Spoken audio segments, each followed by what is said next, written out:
In that case, can we please welcome our first Bavada up to the stage to talk to you tonight, Clarissa Shanahan. I'm really happy to be here. I did this last month at the Kino, and it was great fun. I was very nervous, so hopefully I'll melt a little bit and be a little bit more in it here. So this one, I just wanted to read to you what this is actually about in the first couple of slides, and then I'll just kind of walk over and show you a little bit more. This is definitely a story that has a lot of different facets to it. This is a mystery more than anything else, and that's kind of what I'm going to try and pull the threads for. So this is a mystery woman that this whole entire story kicks off from. And so I'm going to go. So this is a story about a found photo album, a mystery woman, a painting exhibition, Agatha Christie, a gallery in Philadelphia, and the golden age of travel in Egypt. So these things are all related, surprisingly. Then we're going to go, okay. So in 2016, a gallerist friend of mine lent me a photo album that he had found in an open-air market in Rome in the 80s when he was a student. And this was a photographic story of a woman traveling from Italy through Egypt and the Middle East. And she had a professional photographer with her and what looked to be a group of people that she was traveling with. And I don't know, I can only piece it together from the captions and from the chronology of the images in the album.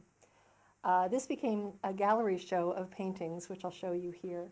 But beyond that, it became a research project for me before I started working on the paintings.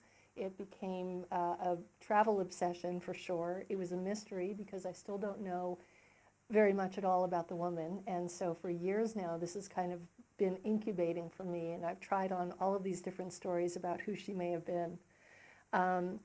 It's a historical fact-finding mission, and now it's the beginning of a documentary project. So I now am starting to have the pieces come together to actually pursue this in a filmic way. So with that, here we have our mystery woman in the image on the left. This is a photo of her in the beginning of the album. This is one of the first photos. And as you can see, the album itself, it was beautiful, and it was completely intact, and it had this beautiful white ink handwriting in Italian. And all of the captions were very poetic. It didn't just say, "Here I am on the boat." It would be something like, between sky and sea. She had this very kind of lyrical way of putting her captions in. So the album looked like this. It had all of these different pairings of photos and so forth. And assuming that this was based on chronology of her trip, I started off by piecing together what her route may have looked like. I started by writing down all of the captions and trying to translate them from my very, very poor college Italian, and then I defaulted to Google Translate because, who has that time? And so this is where it all began. I had notes and notes and notes like this, and highlighters and that kind of thing. And this is one of her captions, which actually means between sea and sky. And that's my favorite line of the whole novel, the whole thing. So here's me in my 1976 Rand McNally World Atlas, which is, of course, completely out of date at this point. But with like thousands of colored Post-it notes and trying to map out what order, things happened in and so forth. In the photos, she stayed at the most iconic hotels. They're all kind of Agatha Christie era hotels. They're very grand, they're very luxurious. And so it started off looking at this and then starting to look at what the hotels actually were. So some of the photos were remarkable. This is one of my favorites. This one is on the ship. Now this is the ship she took from Genoa to Alexandria. This is from the Lloyd Triestino shipping line. And at the time, they were a passenger company. And this is the ship. This is the SS Ausonia. and this is what she traveled on to Alexandria. And I found out that this was destroyed by fire in 1935, only 2 years later. This is what I imagine to be the captain's table, or anyone who watched Love Boat? Anyone? Anyone? Captain Stubing, right? So anyway, this is, I don't know who the people are, I can only imagine, and I've come up with stories about who I think everyone is. The next one, this is on the return. This is the SS Esperia, again, the same shipping line. And this was actually a war loss. This was torpedoed in 1941. So we can't find very much.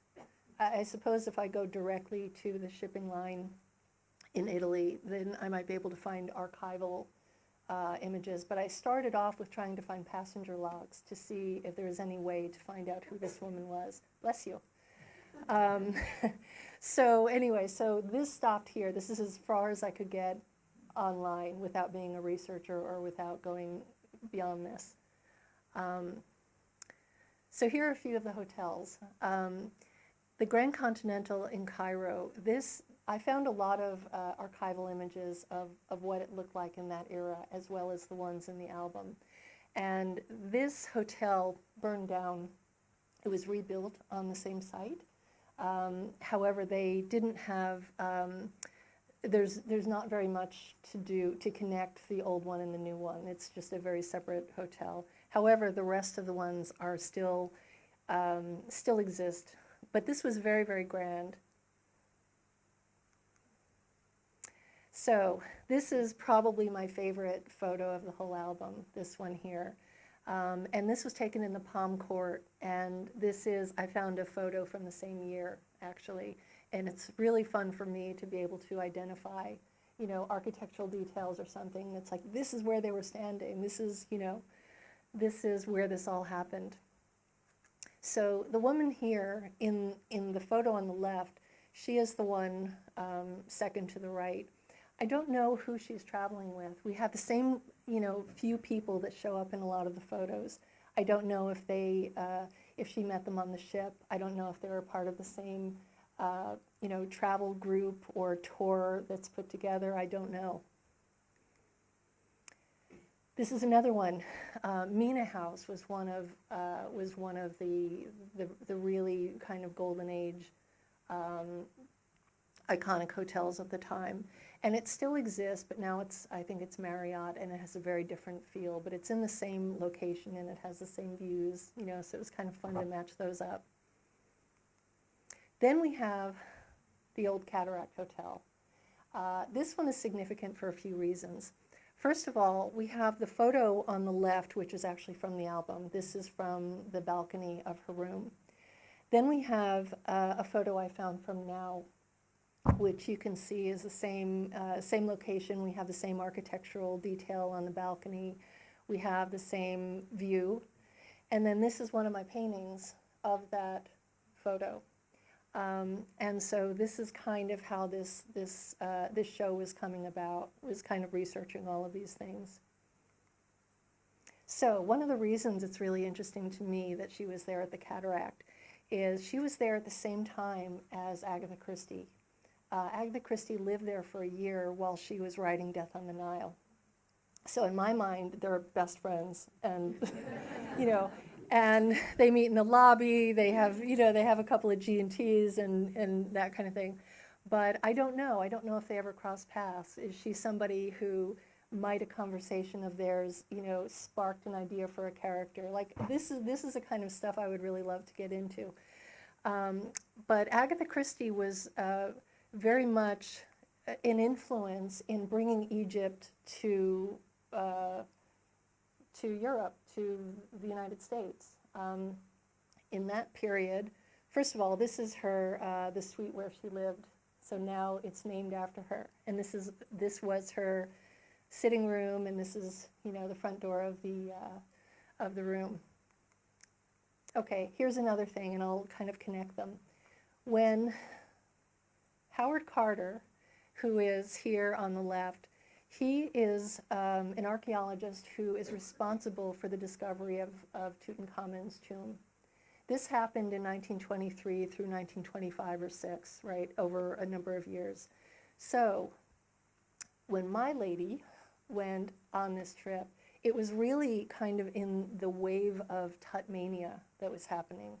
It was in the late 20s and early 30s, there was a tremendous interest in all things exotic, other, Oriental, they would say. All of these things are kind of a new interest. So he is part of this whole story, right? He is the one who discovered it. Here's an image of him in the tomb, looking, working with the actual discovery here. We also have Lord Carnarvon, just as an aside. He was the patron for Howard Carter and for this whole expedition. Just by the way, he happens to live here, which you might recognize from Downton Abbey, just as a TV aside. Yeah, here he is. This is Highclere Castle, where the family is still in residence. But anyway, back to Howard Carter. This sparked, the discovery of Tut's tomb sparked such a tremendous interest for most people about what else is possible, what other things are back there. We want to understand more. And so it really seeped into pop culture. It seeped into all different kinds of film and writing and songwriting. All of that kind of thing just started to go in that direction. So when we had Agatha there writing it, I'm sure it was on the wave of that. I also coincidentally did a portrait of Howard Carter like 2 years before I started doing this. I don't know why it all came full circle, but he was an interest of mine before that. Okay, so here's some examples, and there are thousands. I mean, you can just go down the rabbit hole and find all kinds of stuff about this. But this is, Tut mania was actually known as that, as Tut mania. This is a record from the late 20s, and this is the record cover. Here is the actual, wait, I have a little red, look, I have a red dot. I could use a red dot. So here, I want to go back and start over so I can use the red dot and everything. This is actually a headline from the discovery. And so these were everywhere, and I found a lot of them on this. So our little tribe of people who are on this trip, including, my woman of mystery, this is the climate. This is kind of what was happening then, and this is what the interest was, and this is what people were engaged with. And so I really wonder how much of this time period was on her mind. Was she looking at a romantic time in the past? The way I look at the romance of 1933 Egypt. Is it the same thing? Did she have the same kind of ideas? So here we have, this is another little bit of information that I might kind of try and pull and see if I can get more ideas. These two were in the album, and they don't give me very much information at all. This one says Italian delegates exit the Opera House, and this one says Italian-Egyptian banquet. I don't know anything more than that. I don't have any context for this. However, this might be a thread to pull to find out more about her. When I did the Bavard here in Kino last month, somebody came up to talk to me about it and suggested that I look at the Italian embassy in Alexandria, because if she was traveling with delegates, they might have records of it. So that was a brilliant idea. So if anybody here knows who this woman is or has ideas, bring it to me. I have this fantasy of doing this talk and having somebody say, "That's my great-grandmother," and then sit down, buy you a coffee, and we'll go from there. So here, this is just a little bit about the show itself, where all this started for me. So I won't go on too long about this, but this is actually making the paintings for this. And this was what brought me to this whole project to begin with, is having a show about it. These were the paintings in my studio. They're very big, you can see the size of them, and they're all done on panel because they were done in wax, in beeswax. encaustic, for anybody who knows what that is. And I started off by figuring out which of the images, of course, kind of spoke to me most, and also what offered the most opportunity for color as well. I didn't want to have a whole bunch of sand-colored paintings, right? So I was colorizing them as I went. So there were a bunch that jumped out at me. This is in the studio. If you can see on the left here, this is a setup for heating wax. So I made my own paint using beeswax resin and pigment. So that's what it's actually made of. And you have to use it in a molten way. You have to melt it first. And then I use paint as well. So this is what it looked like. You also have to have the paintings upright and down because you're melting it and you're painting and you're melting it and so forth. So these things were monsters, and there's so many times throughout the process that I just thought, I made a serious error. Like, what? I don't have the strength for this. But these are some details of what it looks like up close. Wax is a really lovely medium to work with because it can be very, very hazy. And what I like about it for a project like this is that, to me, the wax is very much like a visual shorthand for putting something back in time. It's like they're veils of time to me. So this is what it felt like to me as I was making it. This is in the studio. So this is melting the wax, right? This is with a heat gun. You can see that the surface changes and it gets very glossy. And this up here on the top, this is melting on a hot palette. Melting the paint on the hot palette, right? And so this is working with it upright and down. This is a detail from it. So this is the show itself, and this is the card from it. And this is in Graber's Lane Gallery in Philadelphia, where the gallerist, the head creative director, he is the one whose album it was. So we kind of like created this whole thing together. This is hanging it. This is when it was installed, and this is a little blurb about it. This is the album itself. We had this big case, and it had the album, and it had, you can't see it, but up there, wait, I'm going to use my, look, wait, red dot. Can you see? Up there, in that top corner, we had a fez. I know we had all these props. We turned it into this big kind of prop thing. But anyway, so we had a fez. We had brushes. This here, okay, I don't know why this is, oh, there. This is whitened beeswax. This is resin. And this is pigment. And that's what I make the paint from, those three things. That's what encaustic is made from. So we had that. This is where I keep my brushes. He thought it was very, very attractive. So we used my paint can. And we had the album. So it was really fun to have people kind of look into what sparked this whole thing. This is me waving at someone, and this is the very large painting, which you can recognize from the captain's table. So I made up stories for every single person as I was painting them. There's one here. This guy looks just like Walter Matthau, so I decided it was Walter Matthau. Okay, so these are the paintings. And again, they're quite big. And this is her with her people. Now, I don't know, again, we saw both of these two show up quite a bit, but not on the trip there. Right, they weren't showing up in the Ausonia photos, just in Egypt and on the way back in the Hesperia.